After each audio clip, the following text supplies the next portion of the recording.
അമിത ജോലിഭാരം മൂലം കുഴഞ്ഞു വീണ് മരിച്ച അന്ന സെബാസ്റ്റ്യന്റെ മരണത്തിൽ കേന്ദ്ര സർക്കാർ ഇടപെടൽ.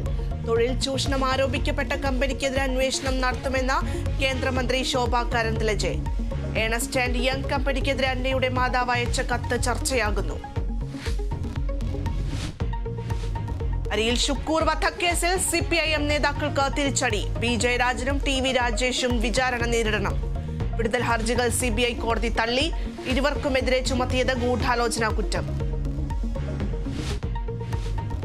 ഹേമ കമ്മിറ്റി റിപ്പോർട്ടിലെ 20-ലധികം മൊഴികൾ അതീവ ഗൗരവമുള്ളതെന്ന പ്രത്യേക അന്വേഷണ സംഘം. ഭൂരിപക്ഷം പേരെയും 10 ദിവസത്തിനുള്ളിൽ ബന്ധപ്പെടും. നിയമ നടപടി തുടരാൻ ആഗ്രഹിക്കുന്നവരുടെ മൊഴിയിൽ കേസെടുക്കും. മുകേഷിനെതിരെ ലൈംഗികാരോപണം ഉന്നയിച്ച നടിക്കെതിരെ ഗുരുതര പരാതി. ഹോട്ടലിൽ എത്തിച്ച് കാഴ്ചവെക്കാൻ ശ്രമിച്ചെന്ന ആരോപണവുമായി നടിയുടെ ബന്ധുവായ യുവതി. DGPക്കും മുഖ്യമന്ത്രിക്കും പരാതി നൽകി. പ്രത്യേക സംഘം അന്വേഷിക്കും. ADGP അജിത് കുമാറിനെ മാറ്റണമെന്ന ആവശ്യത്തിൽ ഉറച്ച CPI. അജിത് കുമാർ ഇടതുപക്ഷ നിലപാടിന് കളങ്കമെന്ന ജനയുഗത്തിൽ CPI നേതാവ് പ്രകാശ് ബാബുവിന്റെ ലേഖനം.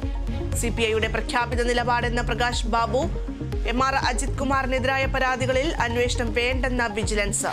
പ്രത്യേക സംഘം പരിശോധിച്ചാൽ മതിയെന്നും വിലയിരുത്തൽ. ഇന്ത്യൻ സൂപ്പർ ലീഗിൽ ബംഗളൂരു FC ഹൈദരാബാദ് പോരാട്ടം. മത്സരം രാത്രി 7:30 ശ്രീകണ്ഠീരവ സ്റ്റേഡിയത്തിൽ. ആദ്യ ജയം തേടി ഹൈദരാബാദും രണ്ടാം ജയം തേടി ബംഗളൂരുവും ഇറങ്ങും.